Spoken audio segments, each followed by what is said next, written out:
1장. 오늘은 세례요한의 출생과 이에 따른 아버지 사가랴의 예언과 찬양에 대해서 살펴보도록 합니다. 누가복음 1장 57절부터 마지막 80절까지 말씀 봉독은요 76절부터 79절까지 봉독을 하겠습니다. 제가 읽겠습니다. 이 아이여, 네가 지극히 높으신 이의 선지자라 일컬음을 받고 주 앞에 앞서가서 그 길을 준비하여 주의 백성에게 그 죄사함으로 말미암는 구원을 알게 하리니 이는 우리 하나님의 긍휼로 인함이라. 이로써 돋는 해가 위로부터 우리에게 임하여 어둠과 죽음의 그늘에 앉은 자에게 비치고 우리 발을 평강의 길로 인도하시리로다 하니라. 아멘. 어떻게 보면요, 누가복음 1장 이 안에 온 성경이 다 들어있다고 봐도 과언이 아닙니다. 그렇죠? 그 중에서도 특별히 우리는 어제 마리아의 찬송을 통해서 이 하나님의 하나님 되심, 우리를 어떻게 사랑하시며 어떻게 은혜를 베푸시며 우리에게 하나님의 뜻을 이루셔 가는가 하는 것을 우리가 봤다면, 오늘은 이 세례요한을 하나님께서 미리 보내시고 또 이 일을, 이 세례요한을 보내시고 예수님을 보내심으로 우리를 구원하시는 이 하나님의 놀라운 역사를 이 사가랴가 성령의 충만함을 받아서 깨달아 알고 하나님께 찬양을 올리는 그 내용입니다. 살핌으로써 우리가 받고 있는 이 은혜가 얼마나 크고 놀라운 것인가 하는 것을 다시 한번 깨닫고 하나님께 영광 돌리기를 원합니다. 자, 세례요한의 출생에 대한 내용이 거기에 나와 있죠.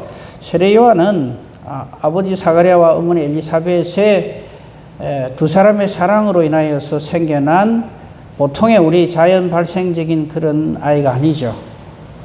두 사람은 이미 나이가 많아서 이제 더 이상 출산을 하지 못하는 그런 관계에 있었지만, 하나님께서는 이 세례요한을 이 땅에 보내시기 위해 택하신 하나님의 도구라 그럴까요? 하나님의 사람으로 이 사가랴와 엘리사벳을 하나님께서 택하시죠. 그 사가랴는 이 일에 대해서 처음에 불신을 했고요. 그 바람에 말을 못하게 됐죠. 그때 우리 1장 13절을 한번 봅시다. 1장 13절을 먼저 보고 오늘 말씀을 읽으면 이해가 되죠. 1장 13절을 보면 천사가 그에게, 즉 사가랴에게 이렇게 말합니다. 사가랴여, 무서워하지 말라. 너의 간구함이 들린지라. 이것도 잘 봐야 돼요. 너의 간구함이 이게 주여 우리에게도 아들을 주시옵소서, 이게 아닙니다. 그 내용이 뭔가 하는 걸 좀 뒤에 보면 알겠습니다.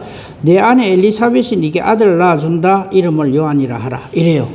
이거는 요한의 의지도 아니고 사가랴의 의지도 아니고 엘리사벳의 의지도 아닙니다. 이 두 노부부는 전혀 상상하지도 못하는 일을 하나님께서 가브리엘 천사를 통해서 알려주시는 거죠. 아무리 인간이 펄쩍펄쩍 뛰고 아닙니다, 무슨 소리입니까 해도 하나님 미래 정해놓으시면 그대로 됩니다. 그렇죠? 이걸 하나님의 섭리라 그럽니다.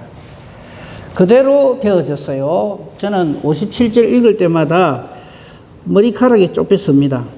엘리사벳이 해산할 기한이 차서 애를 가지 못한다는 할머니가 아를 가져서 이제 드디어 출산을 하게 됐는데, 그것만 해도 와, 놀라운 일인데 아들을 낳은 일에 대해 있어요. 우리 이걸 믿음이 너무 좋으신 분들은 그럼 당연히 그래야 되지 하지만은, 이때 말이죠. 저는 좀 희한한 생각을 가끔씩 하는데, 엘리사벳이 해산할 기한이 차서 딸을 낳은 일하면 끝나는 거예요. 앞에 했던 모든 일들이 완전히 뭐야 이거 이래 되는 거죠. 그래서 하나님이 우리에게 약속하신 것은 1.1획도 틀림없이 그대로 됩니다. 그러니까 우리가 이 해산할 기한이 차서 아들을 낳으니 할 때 여기에 우리는 할렐루야 해야 되는 거죠. 그죠?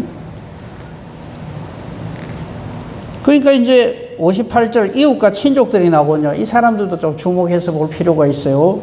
이 사람들 말을 들을 필요는 없지만 대개의 경우 사람들은 이렇게 합니다. 야, 사가랴와 엘리사벳 사이에 아들이 출생을 했네. 그러면서 해석을 이렇게 합니다. 이웃과 친족들이 주께서 그를 크게 긍휼히 여기셨다. 맞죠? 야, 뭐 덕남을 했으니 정말 축하할 일이다. 이 대가 끊기는 줄 알았는데, 야, 이거 정말 하나님이 정말 불쌍히 여기셨다. 그런데 이건 우리는 알죠. 이게 단순히 아들 주신 것이 아닌데, 우리 사람은 이걸 이렇게 해석을 합니다. 하나님이 불쌍히 여겨가지고 아들을 주었다. 그리고 함께 즐거워합니다. 함께 즐거워하는 것은 같아요. 그런데 사가랴와 엘리사벳은 이들의 즐거움과 같은 즐거움이 아닙니다. 그죠? 아들 귀한 집에 아들 생겼다. 단순히 이게 아니죠. 그죠? 그게 증명이 되는 것이 그 다음 절입니다. 8일이 되었습니다. 출생한 지 8일이 되면 할례를 받아요. 사내 아이는요. 그리고 이름을 짓습니다. 그러니까 사람들은, 그죠? 그 아버지의 이름을 따서 사가랴라 하려고 합니다. 사람들은. 누가? 이웃과 친족들이. 아, 이름 사가랴를 하면 되겠네요. 저 아버지도 사가랴니까. 그러니까 우리로 치면 사가랴 주니어 이쯤 되겠죠. 그죠? 그 아들, 이런 뜻 아닙니까? 그죠? 사가랴 아들이다 해서 사가랴 이름을 넣으려고 하니까 엘리사벳 이미 알고 있죠. 남편 사가랴를 통해서 아니다. 요한이라 하겠다. 이래 하니까 사람들이 전부 61절에 그들은 아까 58절에 나왔던 이웃과 친족들입니다. 뭔 소리야 너? 네 친족 중에 요한이라고 하는 이름으로 한 그런 게 없는데, 우리로 치면 학렬을 얘기하는 거예요. 여러분, 우리나라는 학렬이라는 게 있잖아요. 그죠? 그 학렬 따라 이름 지어야 되는데 턱도 없이 요한이 뭐야? 이래 된 거예요. 그러니까 이게 아까 그 58절에서 친족들이 크게 막 기뻐하면서 즐거워하면서 야, 하나님 너를 불쌍히 해서 아들 주셨다. 이 내용하고 지금 사가랴와 엘리사벳이 이 일에 대해서 가지는 생각이 다르다는 것을 알 수가 있죠. 이름 짓는데 뭐 사가랴로 해야지 무슨 요한이 뭐야? 뚱딴지 같이 이거죠. 그러니까 사실 어머니에게는 이름 짓는 권한이 없어요. 그러니까 사람들이 참 아무리 엄마지만은 지금 마음대로 하면 되나? 아버지한테 물어보자 해서 아버지한테 물어본 게 그게 62절입니다. 그렇죠? 이름 뭐라 할 거냐 물으니까 서판을 달라 해가지고 왜 말을 못하니까 이름을 요한이라 하니까 오? 놀라는 거예요.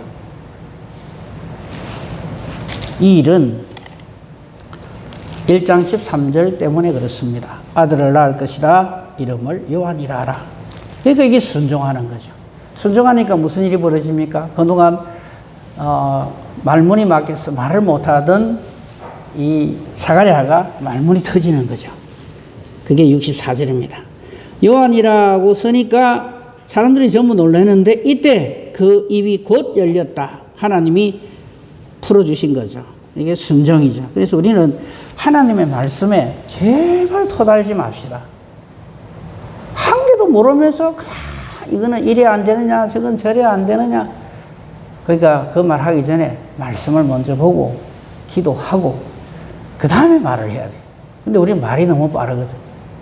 그러니까 그 모여든 이웃과 친족들은 얼마나 말이 급한지 몰라요. 와, 아들 낳았다. 하나님 불쌍히 해주셨네. 이름 지어야지. 사가랴라 하자. 그러니까 하나님의 생각하고는 전혀 다르게 자기 생각을 마구 말해버립니다. 우리는 그래 해요. 성령 충만함 받기 전에.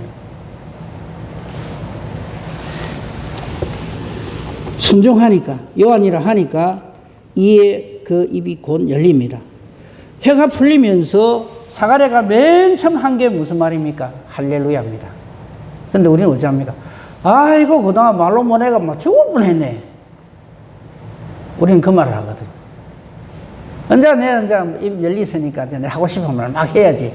내 그동안 할 말이 많았으면 꾹 참았다. 내가 이래 안 합니다. 64절 다시 봅시다. 이에 그 입이 곧 열리고 혀가 풀리며 말을 하는데 첫 마디가 할렐루야입니다. 하나님을 찬송한다. 우리한테 한번 적용을 해봅시다. 여러분, 기도 제목이 있죠? 기도 제목이 있을 거 아닙니까? 몸이 조금 이렇게 약하신 분들은 좀 건강하게 해주십시오 할 수 있을 것이고, 경제적으로 어려움을 당하는 사람은 하나님 나에게 물질을 좀 주십시오 할 수도 있을 것이고, 또 뭐 자녀 문제나 그죠, 여러 가지 기도 제목들이 다양하게 있잖아요. 근데 그거 해결해 주시면 첫말이 여러분 뭘 것 같아요?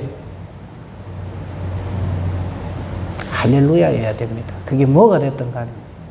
근데 우리는 딱 그거 풀어지면 우리 그동안 마음에 묵고 있던 생각했던 그거 먼저 한다고 달라들거든요. 그러면 안 돼. 사가랴 역시 그대로 됐잖아요. 천사 가브리엘을 통해서 하나님 하신 말 중에 그대로 안 된 게 어디 있습니까? 그대로 되거든요. 그러니까 우리가 여기서 뭘 깨달아 알아야 돼요? 우리가 아무리 뭐라 하고 온갖 술수 수단 방법을 가리지 않고 내 뜻을 이루기 위해서 별짓을 다 해도 사람의 뜻이 이루어지는 게 아닙니다. 하나님이 정하신 그대로 되어진다는 것을 우리는 다시 한번 확인할 수가 있죠. 그러니까 우리로서는 항상 할렐루야. 그것이 내가 원하는 일이든 원치 않았던 일이든 간에 이게 하나님의 일이라 하는 것이 확실하게 알게 되면 할렐루야 해야 됩니다. 욥이 그랬잖아요. 싹 다 뺏겼는데 그는 할렐루야 합니다. 정신 나간 사람 아이가? 예. 하나님 모르는 사람이 볼 때는 정신 나간 짓이죠. 그 아내도 그 말 했으니까. 하나, 우리 하나님을 아는 사람은 그럼 당연히 그래야지 이래야 되는 거죠. 그걸 믿음이라고 합니다. 그래서 믿음은 하나님 주신 선물이지 사람의 어떠함이 아니다. 자, 하나님 찬미하는 그 소리, 그 찬양 65절, 66절은 뭐 없어도 되는 내용이에요. 사람들이 다 놀랬다 하는 거. 사가랴의 예언 67절 이하에 사가랴의 예언이고요. 하나님께 찬송을 하는 찬양이고요. 사가랴의 기도라고 볼 수도 있어요. 근데 67절에 보면 그 붙인 사가랴가 이렇게 예언을 하는데 제일 중요한 건 성령의 충만함을 받아 요겁니다. 그래 성령의 충만함을 받아서 우리가 말을 하고 행동하고 생각하고 일을 해야지. 그거 없이 하면 그거는 사람의 일이 돼버려요. 사가랴의 일이 돼버려요. 그러나 지금 사가랴는 앞으로 되어질 일을 예언을 하는데 그 안에 예언의 내용이 기가 막힙니다. 온 성경이 이 안에 다 들어있어요. 그런데 이 사가랴가 제사장이라서 이렇게 할 수 있는 게 아닙니다. 성령의 충만함을 받아서 이렇게 하는 거죠. 그래서 우리도 하나님 일을 할 때 하나님 일은 이렇게 하는 거구나 하는 것을 알 수가 있어요. 내 생각에 하나님 우리에게 지각도 주시고 지혜도 주셨어요. 그런데 그걸 가지고 하나님의 일을 덮으려고 들면 안 됩니다. 내 생각은 이런데 하나님의 뜻이 무엇인가요? 이렇게 물어야 되죠. 그럼 하나님은 반드시 그 길을 우리에게 알려주십니다. 자, 사가랴 예언에 집중을 해봅시다. 어제도 말씀드렸습니다만 줄 바꾸죠. 그죠? 68절에 예언하여 이르되 찬송하리도 바로 이어서 서지 않고 줄을 하나 탁 바꿉니다. 그리고 68절에 찬송하리로다의 찬자가 그 앞에 예언하여 예자고 글자 학렬을 맞추는 게 아니라 언자에다가 한 칸 들여서기를 하죠. 근데 이런 부분은 반드시 체크해야 됩니다. 이게 전부 하나님의 뜻이요 예언하심입니다. 그러니까 일부러 우리 독자들에게 이렇게 친절을 베푼 거예요. 근데 그걸 모르면 마구다리 같이 읽어버리니까 이게 하나님 뜻인지 사가랴의 기도인지 잘 모르는 거죠. 이거는 사가랴의 뜻이긴 하지만, 사가랴의 예언이긴 하지만, 하나님의 이 하실 일을 깨달아 알고 성령의 충만함을 받아서 성령의 그 인도하심을 받아서 이렇게 하는 겁니다. 첫 번째가 찬송하리로다. 우리 모든 우리의 범사에 이걸로 시작하면 좋겠습니다. 찬송하리로다. 찬송하리로다가 할렐루야예요. 할렐루야는 그냥 내 기분 좋아서 할렐루야, 아멘 이러면 안 되고요. 이게 하나님께 영광 돌리는 정말 진심으로 전심으로 하는 할렐루야여야 됩니다. 그렇죠? 할렐루야 찬송하리로다. 주 이스라엘의 하나님이요 택한 백성의 신이시다 이 말이에요. 하나님은 그 하신 일을 그 백성을 돌보사 속량하시며 우리를 위하여 구원의 불을 그 종 다윗의 집에 일으키셨다. 이래요. 근데 이거요, 우리 성경을 이렇게 자세히 안 읽어본 사람은, 또 아들 하나 놓고 지가 그러네. 이래 생각할 수가 있어요. 근데 사가랴는 단순히 아들이 없는 우리 집에 아들을 주셔서 감사합니다 하는 내용이 아니에요. 여러분 끝까지 잘 읽어보세요. 아까 우리가 그게 우리 다시 한번 봅시다. 천사 가브리엘이 사가랴에게 처음 나타났을 적에 한 말씀 13절을 다시 한번 보십시오. 1장 13절이 그래서 이 모든 것에 문제를 푸는 열쇠가 됩니다. 천사가 사가랴에게 이렇게 말합니다. 무수하지 말라. 그런 다음에 너의 간구함이 들린지라 그랬어요. 이때 이 간구함이 뭐냐 이거예요. 우리는 흔히 잘못 생각하면 사가랴가 아들이 없으니까 아들 주십시오라는 기도인 줄 알아요. 아닙니다. 사가랴의 예언의 내용, 즉 성령 충만함을 받아서 쭉 찬송한 이 내용 중에 아이고 하나님 아버지 우리 자식이 끊길 뻔했는데 대가 끊길 뻔했는데 아들 주셔서 감사합니다 말은 한마디도 안 나와요.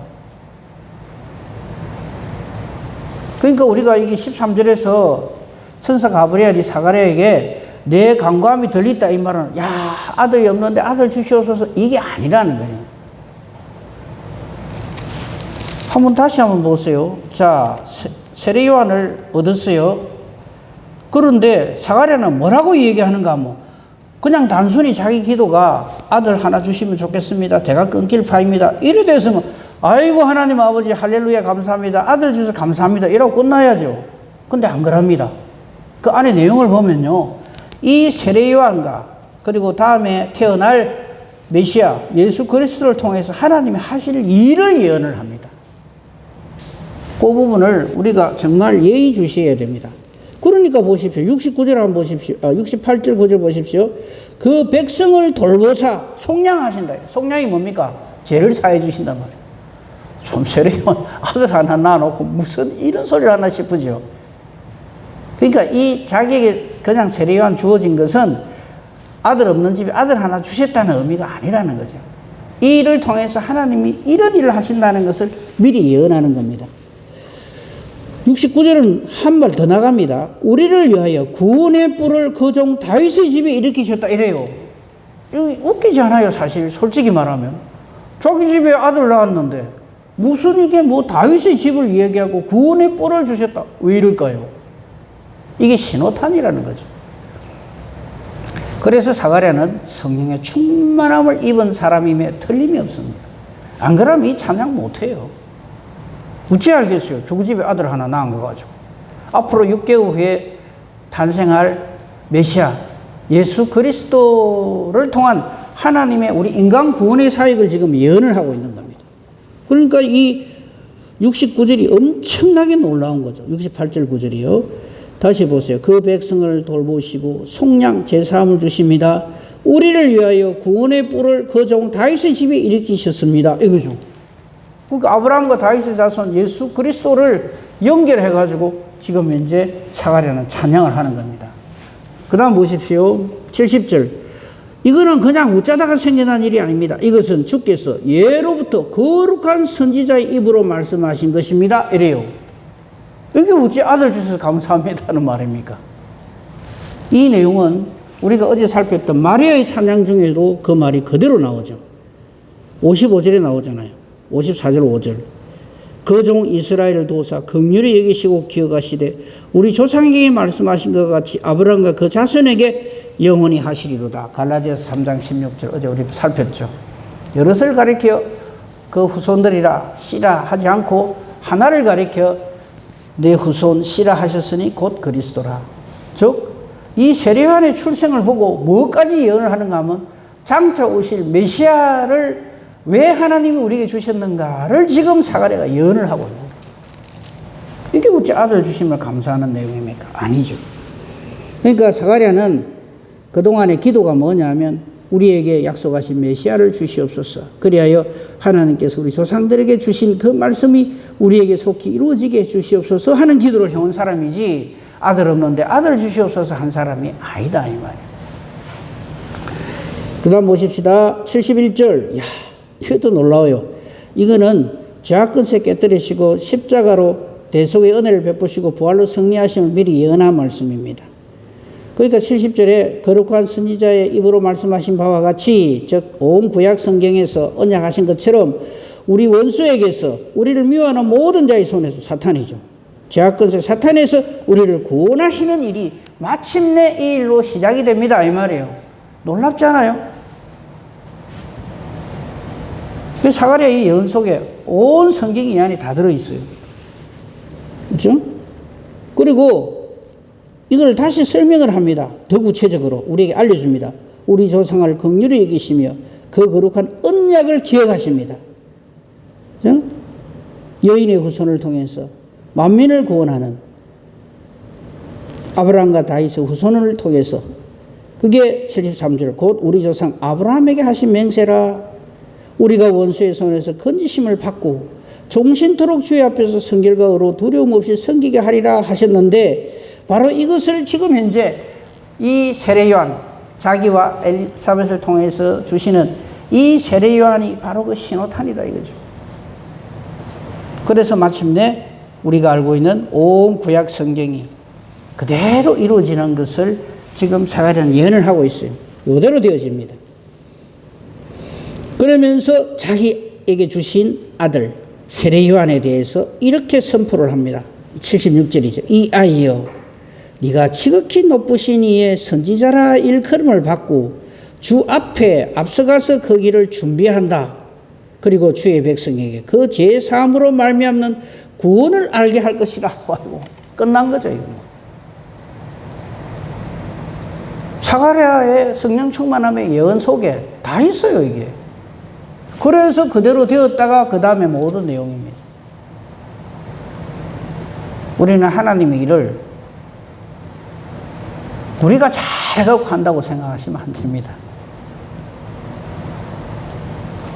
이미 선포하신, 이미 예언하신 그 말씀에 우리는 불리움의 은혜를 받았고 하나님께서 주시는 성령의 충만함을 입어서 주의 뜻대로 주의 일을 잘 순종하는 것뿐이죠.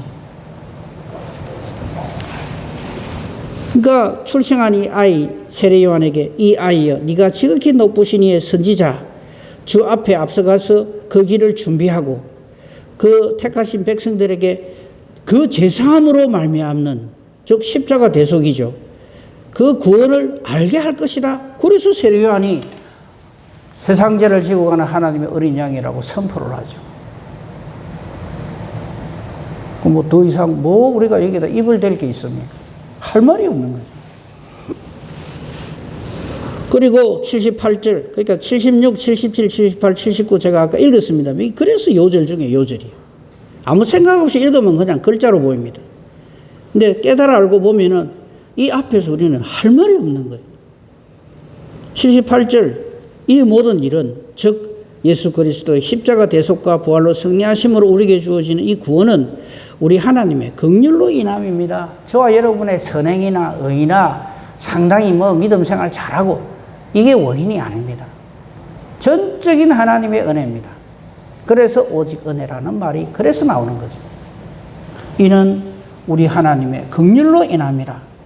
그래서 마침내 우리에게 마치 돋는 해가 위로부터 우리에게 임하여서 어둠과 죽음의 그늘에 앉은 자에게 비치고 우리 발을 평강의 길로 인도하시는 이 예언의 말씀이 그대로 임하여졌도다. 이렇게 선포를 하는 거죠. 우리도 이 땅을 이 사가랴의 이 성령 충만함을 받아 깨달아 안 심령으로 살아야 하고 주의 일을 그렇게 해야 합니다. 이게 안 되면요, 참 가당치도 않게 내 기분, 내 감정으로 주의 일을 하니까 뻑하면 그냥 시기 질투로 하나님 일을 하겠다고 달라들 수가 있고요. 안 그러면 사람의 어떠함으로 주의 일을 하겠다고 그렇게 정말 어처구니 없는 그런 일을 하게 되는 겁니다. 79절 다시 보십시다. 어두움과 죽음의 그늘에 앉은 자, 이거 모든 인간이 다 그렇습니다. 나는 아닙니다 할 사람이 없어요. 모든 사람이 죄를 범하였습니다. 하나님의 영광에 이를 수가 없습니다. 이런 우리에게, 이런 하나님의 이 긍휼 베푸심으로 인하여서 우리 발을 평강의 길로 인도해 주신다. 이 평강이란 말에도 엄청난 내용이 있죠. 이 평강은 단순한 화평, 그냥 싸움 없음, 그냥 평안함을 말하는 것이 아닙니다. 이 평강은요, 예수님이 오심으로서만 주어집니다. 예수님 오실 때 여러분 천사들의 찬양을 기억하십니까? 예수님 출생하셨을 때 천사들은 이렇게 찬양을 합니다. 하나님께는 영광이요, 하나님의 기뻐하심을 입은 사람에게는 이 하나님의 평강이 주어집니다. 그렇죠? 이 평강은 안식입니다. 천지 만물 창조하시고 모든 것을 하나님 보실 때, 보시기 심히 좋을 때 안식이 주어지고 우리에게 평강이 주어집니다. 이 안식을 잃어버리면 우리의 평강은 도무지 찾을 수가 없습니다. 그게 추방이죠. 추방되어서 어둠과 죽음의 그늘 속에서 사탄의 종노릇을 하다가 영원히 멸망당할 것밖에 없는 우리에게 하나님은 평강이신, 그래서 예수님을 평강의 왕이라 하는 이유가 바로 그겁니다. 예수님이 부활로 승리하신 다음에 제자들에게 나타나셔서 하신 말씀 기억하시죠? 뭐라 그럽니까? 봐라, 내 살았다. 이걸로 끝나지 않고요, 너에게 평강이 있을지어다 하는 말이 바로 그 말입니다. 예수님으로 인해서만 우리에게 평강이 주어지고요, 그 다음에 하신 말씀 기억나십니까? 평강이 있을지어다 한 다음에 하신 말씀, 성령을 받으라 하시죠. 그래서 평강은요, 내 마음먹기에 달렸다가 아닙니다. 성령의 열매입니다. 성령의 열매는 사랑, 희락, 화평, 그 화평이 바로 평강이죠. 그래서 우리가 그 이스라엘 말로 평화를 기원합니다, 평강을 기원합니다 하는 인사말이 샬롬, 샬롬이 평화라는 말이거든요. 그래서 평강, 평화, 샬롬이 우리에게 주어지는 것이죠. 샬롬 인사 잘한다고 해서 우리에게 평강이 주어지는 것이 아니고요. 그죠? 그러니까 이건 성령의 열매요, 하나님의 구원을 베품을 받은 그 사람에게 주어지는 것이 바로 이 평강입니다. 지금 사가랴는 그것을 예고하고 예언하고 있는 것입니다. 자, 이제 사가랴의 예언이 끝이 났습니다.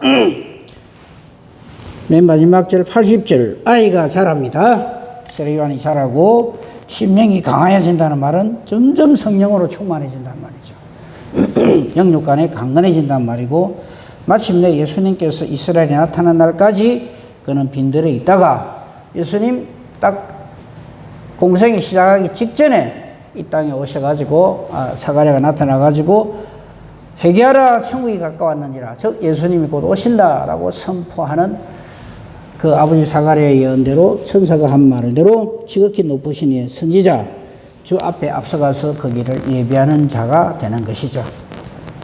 우리 역시 마찬가지입니다. 예수 그리스도의 그 말씀을 전하고 예수 그리스도를 전하는 예수의 증인된 이 시대의 사가랴의 심령으로 그러려면 이유는 그 길은 딱 하나입니다. 성령으로 충만함. 이러한 은혜와 복으로 충만한 저와 여러분의 길을 우리 주님의 이름으로 축복하며 축원합니다. 아멘. 감사합니다, 하나님.